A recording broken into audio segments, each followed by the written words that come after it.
오늘 수요예배 말씀의 제목은 숨은 사역 하나님 앞에서라는 말씀의 제목으로 우리 함께 은혜를 나누기 원합니다. 특별히 좀 우리 카톡방 확인하셔서 아시겠지만 우리 허준영 그리고 김승희 집사님 가정에 우리 친정 아버지가 이제 소천하셨습니다. 그래서 우리 세화병원에 이따 예배 마치고 이제 장례식에 우리가 가려고 하는데 이때 사실은 다 가셔야 됩니다. 왜냐하면 캠프입니다. 캠프, 전도운동. 하나님이 한 영혼을 이 땅에 보내시고 이 땅에 생을 마감하게 하시는 그 여정, 사실은 그 모든 것이 캠프입니다. 그래서 웬만하면 전 성도가 시간을 내서 가시기 바래요.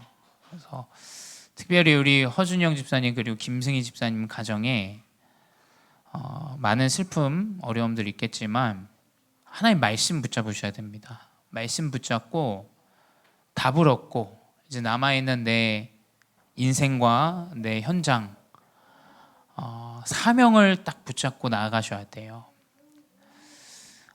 말씀을 통해서 언약을 붙잡고 힘을 얻으시기 바랍니다. 특별히 오늘 이 숨은 사역 하나님 앞에서라는 말씀의 제목인데요. 아마 우리 그 김승희 집사님 아버지 부분 되시는 분도 이 자녀에게 이 복음, 사실은 그 흐름들이 있었기 때문에 우리 교회와 또 만남이 되고 진짜 중요한 사역이죠. 사실은 눈에 보여지는 사역은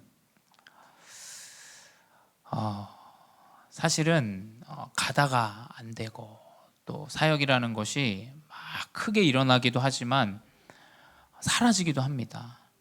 그래서 이 사역이라는 것은 너무 드러내고 할 필요 없어요. 너무 드러내고, 지금 저희 총회도 드러난 사역들이 굉장히 많이 사실은 지금 멈춰졌죠. 왜냐하면 이 대학 사역만 남아있어요. 왜냐하면 대학은 누가 알아주든 알아주지 않든 조용히 자기 현장에 이 전도운동 위해서 사역했었던 부분이에요. 제가 말씀 묵상하면서 아마 이 대학 사역이 남아있는 이유는 이게 너무 드러나지 않은 사역이었기 때문이다라는 것을 좀 확인하게 됩니다. 그래서 진짜 보이지 않는 숨은 사역을 하셔야 돼요. 내 가정에서 내 자녀에게 조용히 이 복음 전달하고, 내 가정에서 이 복음을 누리고 내 현장에서 조용히 이 복음을 전달하는 그 사역들이 가장 중요합니다. 뭐 이렇게 사실은 뭐 대대로 광고하고 뭐 사람들한테 알리고, 그거 사실은 좋은 사역은 아니에요. 진짜 하나님이 주시는 여정, 이끌어 가시는 그 사역대로, 숨은 사역대로 나아가야 됩니다. 하나님 앞에서. 이 바울은 그러한 사역들을 했어요. 그러한 사역들, 사람들 앞에서 뭐 어마어마하게 나타나는 그런 사역들을 한 것이 아니라 이 사람은 오직 하나님 앞에 섰습니다. 하나님 앞에. 우리의 사역이 그러한 사역이 되어야 돼요. 근데 그 숨은 사역을 하기 위해서는 사람들은 대부분 주변을 보고 사람을 보는데 나를 돌아봐야 돼요.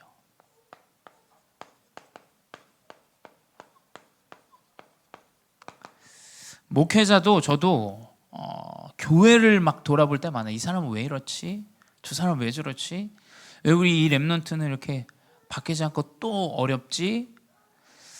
하나님의 말씀을 가지고 자꾸 남을 돌아봅니다. 근데 바울은 남을 돌아보라는 얘기를 하지 않았어요. 이번 주 강단에서 보면 알 수 있듯이 형제가 부딪힐 것, 거칠 것을 두지 말아라 라고 이야기해요. 로마서 14장 13절에. 그리고 14절에는 그 사람은 속된 것이 없다, 속되게 여김으로 말미암아 그 사람이 속되게 되는 것이다. 그러니까 내가 속되게 여기지 않으면 그 사람이 속되지 않은데 계속 내가 그 사람을 속되게 여기는 거예요. 바울은 지금 나에게 지금 메시지를 주고 있어요. 우리 개인에게. 그러면서 15절에 만약에 이 음식으로 형제가 넘어지면은 그건 사랑으로 대한 것이 아니다라는 메시지를 하죠. 지금 이 말이 뭡니까? 제가 만약에 강단에서 딱딱한 음식, 이 고기를 먹는 것이 믿음이 큰 것이다 이러면 제가 채소를 먹으면 아마 우리 성도 중직자분들이 시험에 들겠죠. 진짜 사랑은 무엇이냐? 먹는 것에 이 믿음에 의한 것이 아니에요, 사실은. 그렇죠? 두꺼운 고기를 먹든 부드러운 채소를 먹든 그 영혼을 사랑하는 것이 가장 중요하다라는 거예요. 나는 안 먹으니까 되고, 나는 먹으니까 되고, 너는 안 먹으니까 틀렸고, 지금 그런 얘기가 아니에요. 만일 형제가 음식으로 말미암아 시험에 들면 그건 사랑으로 대한 것이 아니다. 지금 이 이야기를 바울이 하고 있어요. 스스로를 우리는 돌아봐야 됩니다. 진짜 사역을 하기 위해서 어떻게 했습니까? 나를 돌아봐야 돼요. 나를. 진짜 사역은 나를 먼저 돌아보는 것이 하나님 앞에서 올바른 사역이 시작돼요.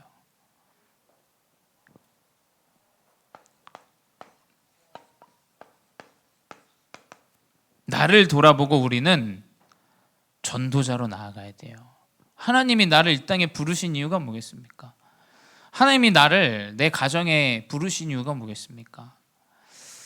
이 복음을 땅끝까지 증거하고 우리 가정에 선포하고 이 그리스도 복음이 전달되도록. 근데 속지 마십시오. 이게 뭐 전달돼서 이 사람이 교회 오고 안 오고의 기준의 이야기가 아니에요. 오늘 로마서 14장 16절에 선한 것이 비방받지 않게 하라. 그 말은 뭐냐? 영혼의 중심이에요. 영혼의 중심. 영혼의 중심으로 가셔야 됩니다. 전도자는 영혼의 중심. 그냥 애기 놔두세요. 애기 놔두셔도 돼요. 그냥 애기 놔두시고, 네, 애기 돌아다니는 게 그냥 놔두세요. 네. 놔두시고, 애기가 돌아다녀야죠. 네. 우리 교회가 사실은 좀 애기들이 이렇게 돌아다녀도 괜찮아요. 놔두시면 됩니다. 네, 말씀 들으셔야 돼요. 말씀. 그래서 선한 것이 비방받지 않게 하라. 선한 것이 무엇이겠습니까? 선한 것은 영혼이에요. 영혼. 그 형제가 비방받는 것을 삼가하라 지금 얘기하고 있죠. 전도자는 영혼 중심이어야 돼요. 또 17절은 뭡니까? 로마서 14장 17절에 하나님 나라는 먹는 것과 마시는 것이 아니요 오직 성령 안에서 의와 평강과 희락이라 라고 기록되어져 있죠. 그래서 우리는 영적인 중심, 영혼 중심이 돼야 돼요. 내가 막 옳은 의인으로서 그 말을 해서 이 사람이 상처받으면 저는 안 하는 게, 매번 말씀드리지만 안 하는 게 낫다고 생각해요. 왜냐?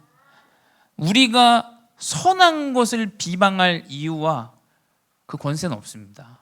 바울은 계속 얘기하죠. 선한 것을 비방하지 말라. 선한 것은 영혼인데 그 영혼을 비방하지 말라. 하나님 나라는 먹는 것과 마시는 것으로 되어 있지 않고 성령과 화평과 희락이라. 하나님이 주시는 영으로 말미암아 우리가 평화를 누리고 행복하고 감사한 이 은혜를 누리라. 사실 그 중심이 전도자예요. 이 사람은 어디 가서든 칭찬받습니다. 그래서 로마서 14장 18절에 기록되어 있죠. 이로써 그리스도를 섬기는 자는 하나님을 기쁘시게 하며 사람에게도 칭찬받느니라. 나랑 맞는 사람한테는 칭찬받고 나랑 좀 다른 사람에게 칭찬받지 못하는 건 사실은 전도자가 되기 어렵죠. 나랑 맞는 사람만 교회가 회복되어지면 그건 교회가 아니에요. 모든 사람, 영적 문제 가진 사람, 연약한 사람 다 와서 그리스도 복음을 들어야 돼요. 그렇지 않습니까? 그게 교회죠. 그게 전도자죠. 그래서 우리는 전도자로서 믿음을 따라 행한다.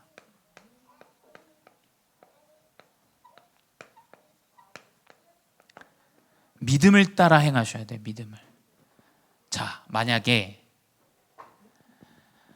내가 뛰어난 스킬이 있어요. 만약에 제가 댄스 스킬이 있습니다. 댄스 스킬이 있어서 내가 아무런 믿음도 은혜도 없는데 그 자리가 비어있다고 지금 와가지고 교회에서 댄스를 만약에 춘다면 그게 얼마나 지속되겠습니까? 로마서 14장 23절에 기록되어 있죠. 믿음을 따라 하지 아니하는 것은 다 죄니라. 잘하기 때문에 그것을 시키면 안 돼요.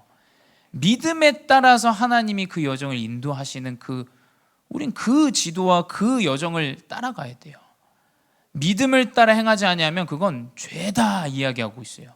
그래서 어떻게 됩니까? 그래서 자꾸 종교인들이 나오는 거예요. 내 믿음과 은혜는 없는데 자꾸 헌신과 행위만 강조하게 되는 잘못된 이 교회관들이 생기게 됩니다. 그래서 믿음을 따라 행해야 돼요.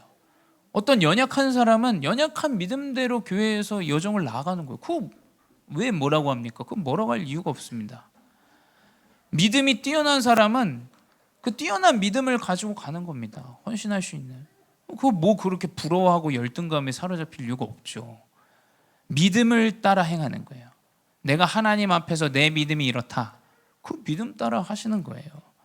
그래서 이 사역을 하셔야 돼요. 이 사역. 이게 사람을 살리는 사역이 돼요. 어떻게 살립니까? 그리스도를 전달하게 돼요. 목회자가 대단한 걸 전달하는 게 아닙니다. 예수 그리스도가 구원자라는 걸 우린 전달해야 돼요. 저는 아무것도 잘난 것도 없고 대단한 거 없어요. 그리스도의 은혜로 말미암아 내가 전도자가 되고 목회자가 되고 하나님이 나를 인도하셨다. 저는 제가 말할 수 있는 건 그거밖에 없습니다. 그리스도를 전달하는 사역을 해야 돼요.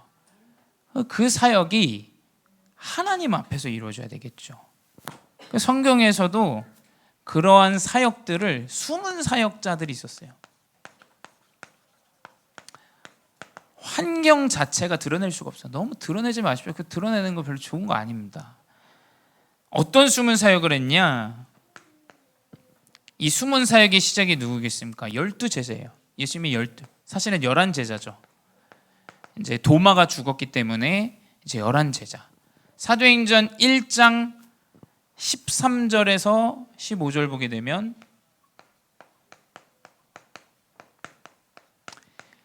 이 나를 돌아보고 이 그리스도 복음을 증거하고 믿음을 따라가는 이 제자들이 이 11제자인데 이 11제자가 이제 예수님이 사도행전 1장에 부활하시고 나서 이제 이 다락방에 모였어요. 마가 다락방에 모여서 11제자들이 뭘 하냐? 1장 14절에 뭡니까? 오로지 기도에 힘쓰더라.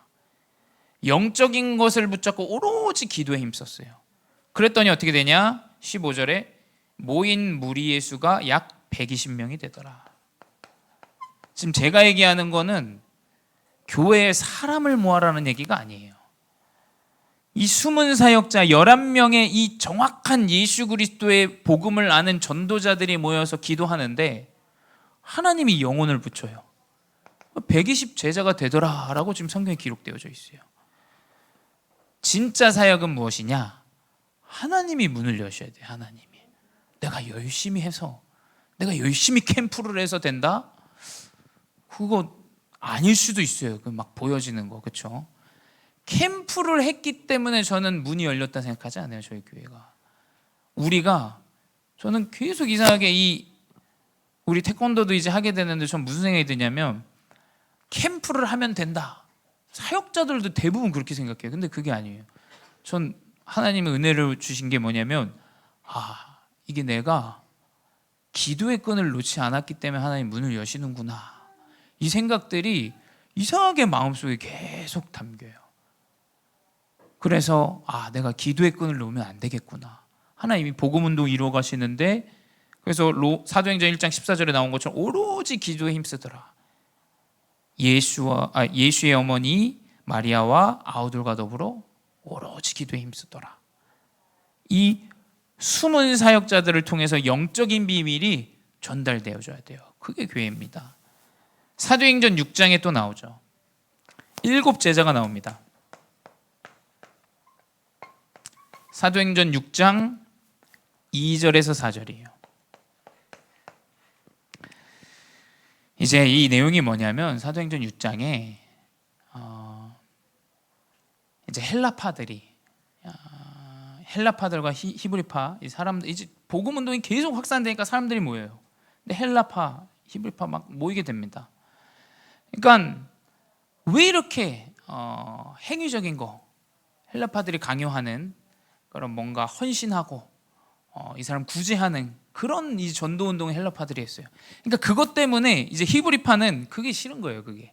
그래서 막 그것 때문에 막 교회 안에 환란이 있습니다. 사도행전 6장에 보게 되면. 근데 12제자, 이 11제자들이 모여서 교회에 이야기해요. 지금 우리가 하나님의 말씀을 제쳐놓고 이 사람들 이 문제들 이 접대하고 일삼는 것이 마땅하지 않다. 지금 이 이야기를 11제자가 교회에 이야기해요. 그러면서 뭐냐, 형제들아 너희 가운데서 성령과 지혜가 충만하여 칭찬받는 사람 7을 택하라. 우리가 이 일을 그들에게 맡기고 우리는 오로지 기도하는 일과 말씀 사역에 힘쓰리라 하니. 사실은 이게 교회 사역자죠. 교회 사역자. 좀 감사한 게 뭐냐면 이번에도 뭐 우리 5월에 12일 날 이제 하지만 우리 중직자분들이 준비하시는 이제 사실은 우리 야유회 캠프가 지금 되고 있어요. 그래서 또 특별히 이번에 임직 받으시는 분들이 장로님들이 7분이시더라고요. 교회가 세워질 수 있는 것은 목회자는 사실은 오직 말씀과 기도에만 전무해야 돼요. 그리고 나머지 이 교회 안에 불신앙과 여러 가지 요소들에 대해서는 우리 7제자, 중직자분들이 교회 사역자로 이 복음운동 계속 이어나가야 됩니다. 그렇죠? 그래서 목회자는 오로지 이 영적인 것, 기도, 하나님의 말씀만 딱 전달할 수 있어야 돼요. 이 7명의 숨은 사역자들을 통해서 교회 안에 많은 무리 3천 제자들까지 전달이 됩니다. 그래서 이게 아주 중요한 역할을 교회 안에서 7 제자들이 인도받아요. 세 번째, 이제 사도행전 8장 4절에서 8절이에요.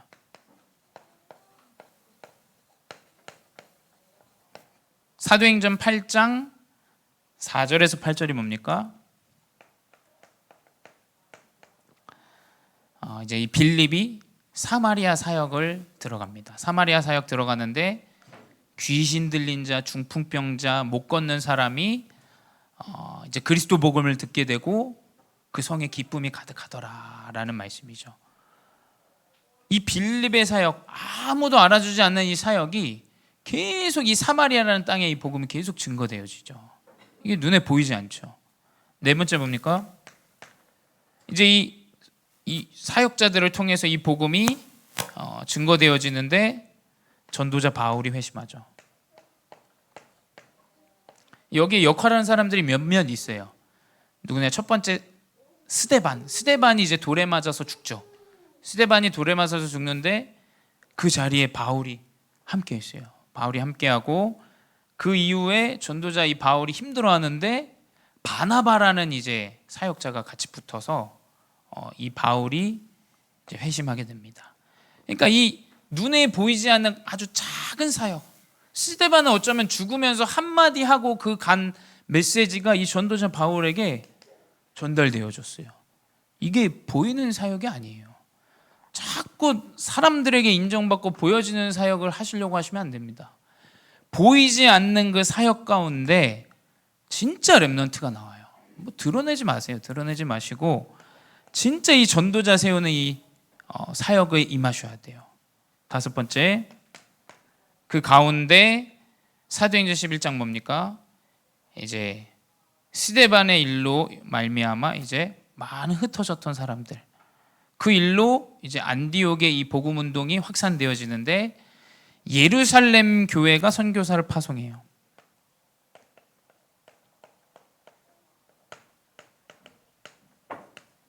그게 사도행전 11장 19절에서 26절에 나옵니다.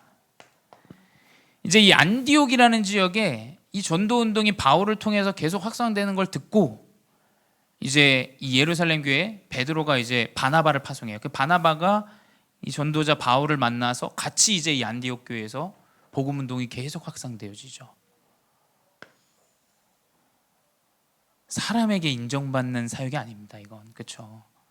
한 영혼 중심, 진짜 영적인 것, 하나님이 원하시는 전도 운동이 사실은 이 숨은 사역자, 많은 사람도 아니에요.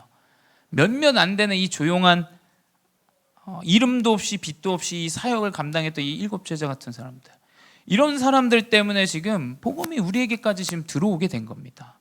이게 사람 앞에서 했겠어요? 이 사역을 하나님 앞에서 하는 거예요. 하나님 앞에서 나에게 주어진, 나에게 현장에 하나님이 주셨다면 그 현장에서 하나님 앞에서 이 복음운동 사역을 지속하게 됩니다. 이 숨은 사역자들을 통해서 되어졌던 사역이 뭐겠습니까? 이제 가장 중요하죠. 우리의 사역은 그리스도 복음의 생명을 전달하는 사역이 되어줘야 돼요. 다른 거 우리가 전달하려고 지금 교회를 세워놓고 중직자를 세우고 또 우리가 이 복음 운동을 이어가는 게 아니죠. 생명 뭐겠습니까? 그리스도로 말미암아 구원을 받는다라는 거, 이것을 우리가 전달하기 위해서요. 교회도 지금 이 이야기를 안 해요. 요즘 예수 그리스도로 말미암아 너의 인생과 네 가정과 네 가문과 네 후대 모든 것이 과거 현재 미래가 끝났다. 이 구원의 생명을 우리는 전달해요. 이것을 가지고 양육해야 돼요. 그렇죠? 이게 우리의 사역이에요. 그리스도 전달하는 양육. 그리고 이 그리스도의 복음을 듣지 못한 자에게 전달하는 거. 이거 해야죠. 지금 이단들도 판쳐가면서 그리스도 아닌 것 같고 지금 이야기하는데 우리가 전도운동을 멈추면 되겠습니까? 예수 그리스도의 생명을 전달해야 돼요. 그 우리의 사역은 뭡니까? 이 성경 안에서 나오는 모든 숨은 제자들, 사역자들은 지역에 영향을 줍니다.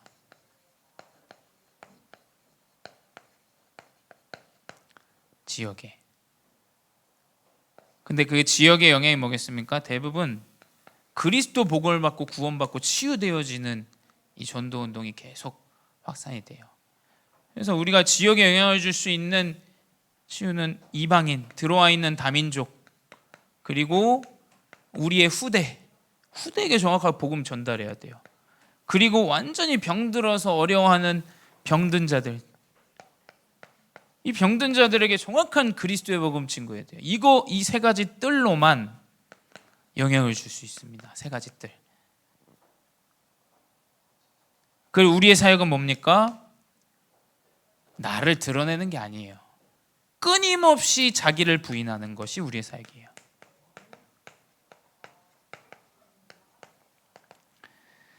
제가 유튜브에서 봤는데 성철 스님이 진짜 대단하신 스님이더라고요. 근데 이제 한 방송국에서 이제 이 사람을 인터뷰하러 왔어요. 근데 전 되게 좀 충격이었어요. 왜냐하면 이 성철 스님이 인터뷰하려고 마이크를 계속 들이대니까 이 성철 스님이 자기 인터뷰 안 한다고, 안 하는데 이유가 뭐냐?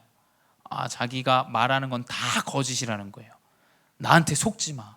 내가 말하는 건 다 거짓이야.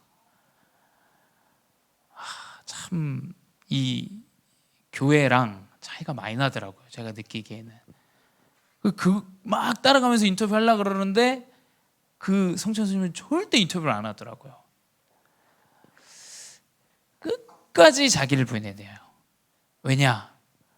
우리의 연약함, 우리의 부족함, 사실은 사단에게 소속돼 있었는데 그 모든 해방이 예수 그리스도로 말미암은 것이죠. 그래서 그리스도 이외에는 우리가 말할 수 있는 게 없는 거예요. 그렇죠? 결국 내 자랑, 내 거 드러내고 내 거 보여주고 안 되는 사람보다 내가 잘 된다. 결국 굉장히 유치한 수준밖에 안 돼요. 그 누가복음 9장 23절에 기록되어 있죠. 또 무리에게 이르시되 아무든지 나를 따라오려거든 자기를 부인하고 날마다 제 십자가를 지고 나를 따를 것이니라. 그리고 24절에 기록되어져 있죠. 누가복음 9장 24절에 나를 위하여 살고자 하는 것은 죽고자 하는 자는 살 것이고 나를 버리고 살려고 하는 자는 죽으리라 기록되어져 있죠. 25절에 만일 온 천하를 얻고도 자기를 잃든지 빼앗기든지 하면 무슨 유익하리요?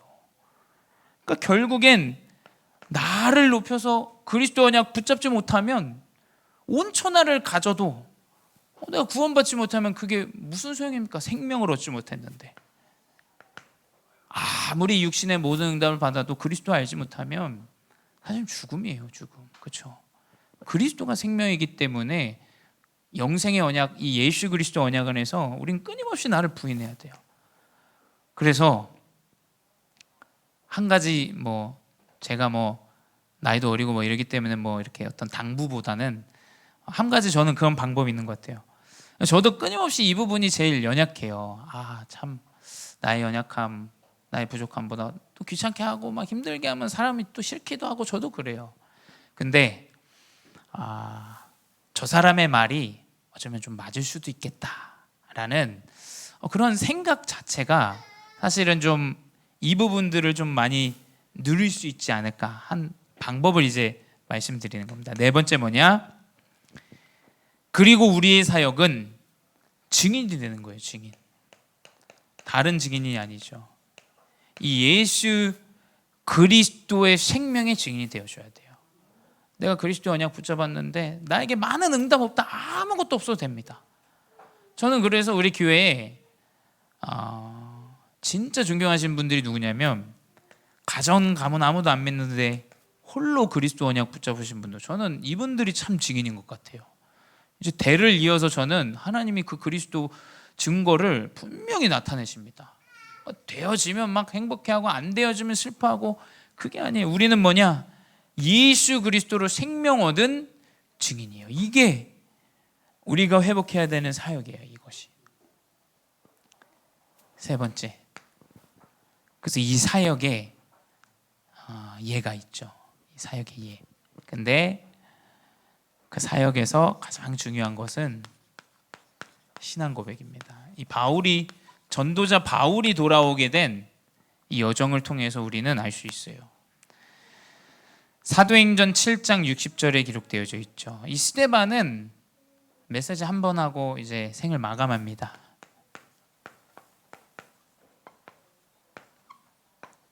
우리 지금 가족을 잃어서 슬픔을 겪고 있는 우리 집사님 가정이 이 언약을 붙잡으시기 바래요. 사도행전 7장 60절에 스데반이 이제 죽으면서 돌에 맞아서 죽습니다. 이 복음 전하는데 바울과 그 사람들이 돌을 던져서 이 스데반을 죽여요.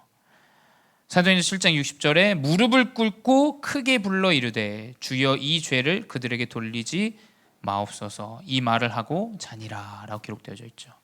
근데 그 자리에 누가 있었냐면 그 자리에 바울이 있었어요. 바울이 의아해합니다. 아니, 나는 내가 가진 것, 내 배경, 이게 전부라고 생각했는데 저 사람 돌에 맞아 죽는데도 어떻게 저 고백을 할 수 있는가? 근데 이 이후에도 이제 바울은 계속 교회를 핍박하죠. 근데 이제 중요한 시간표가 오죠.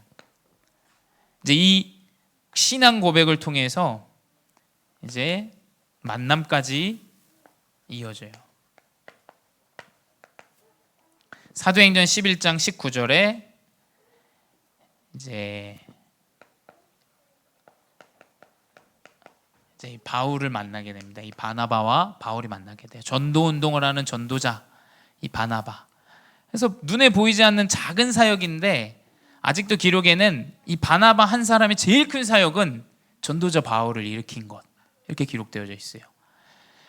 그러니까 우리 교사 그리고 가정의 부모님 한 명의 렘넌트 후대 세우는 것이 사실은 이게 우리 평생의 사역일 수도 있어요.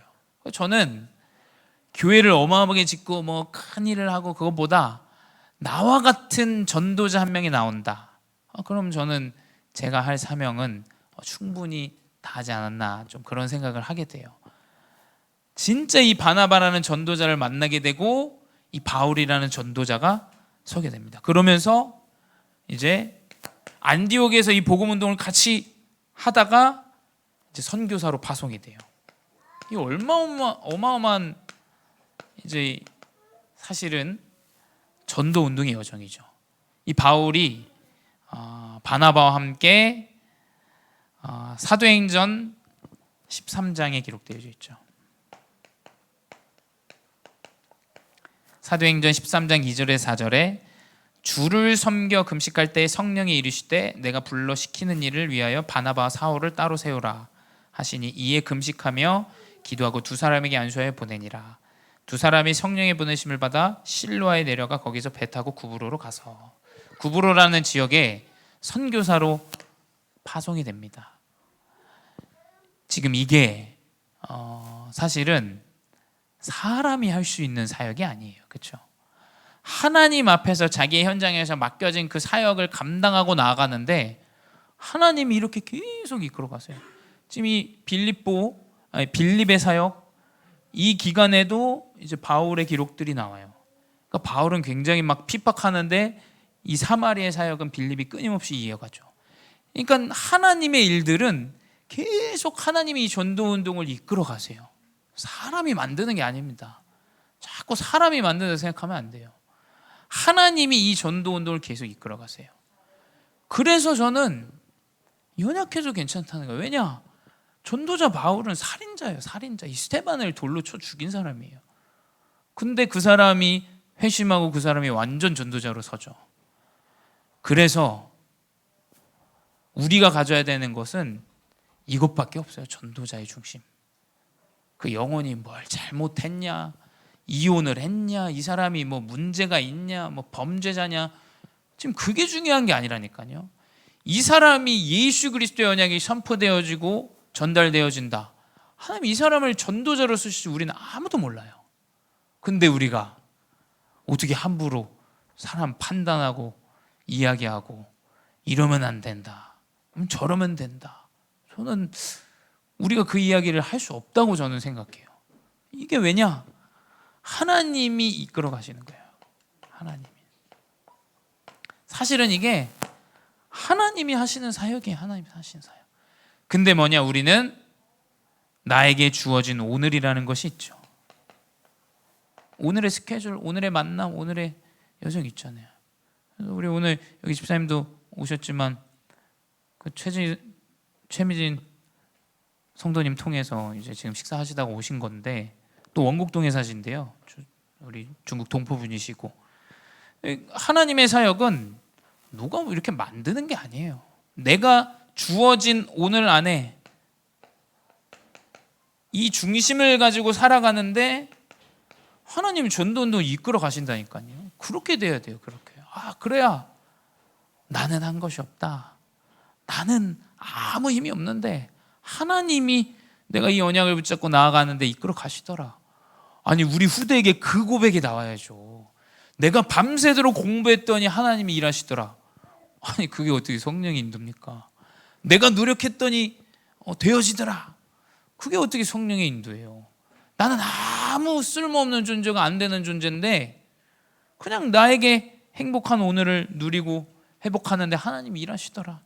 그래서 우리는 3집중으로 들어가야 돼요. 3집중. 아침과 밤, 그 언약을 붙잡고 나의 주어진 하루, 낮에 계속 이 언약을 누리고 나아가셔야 돼요. 근데 하나님 앞에서 하셔야겠죠. 사람 앞에 보여주려는 건 거짓입니다. 대부분 거짓일 수 있어요. 생각해 보세요. 연예인이 인기를 얻기 위해서 내가 봉사한다. 그게 어떻게 선이겠어요? 사람에게 인기 얻기 위한 일이지. 그건 선이 아닙니다. 사람 앞에 서는 건 어쩌면 대부분 가짜일 수 있어요. 그래서 목회자가 너무 칭찬 안 해도 너무 서운해하지 마십시오. 왜냐? 하나님 앞에서 딱 언약 붙잡으셔야 돼요. 하나님 앞에서. 목회자 앞에 서는 게 아니지 않습니까? 하나님 앞에 우리는 이 전도운동 이끌어 가는 거예요. 그래서 이 언약 붙잡고 승리하는 귀한 전도자로 쓰임 받으시기 바랍니다. 기도하겠습니다. 사랑의 하나님 감사합니다. 하나님께서 특별히 아픔을 가진 이 가정 하나님, 이 가정 하나님께서 보호하시고 인도하셔서 남은 여생 하나님이 원하시는 전도자의 숨은 사역을 이끌어가는 제자들로 인도하여 주시옵소서. 그 가정을 통하여 하나님 이 복음운동이 확산되게 하시고, 가정을 통하여 오직 구원자는 예수 그리스도임을 고백하는 참된 증인들 되게 하여 주시옵소서. 이 언약을 붙잡고 이름도 없이 빛도 없이 이 복음 운동을 이어가는 우리 복음제일교회 중직자분들을 축복하여 주시옵소서. 사람 앞에 서지 않는 전도자 되게 하시고 오직 하나님 앞에 섰는데 사람 앞에도 인정받는 참된 증인들 되게 하여 주시옵소서. 지금도 살아계신 주 예수 그리스도의 이름으로 기도드렸사옵나이다. 아멘.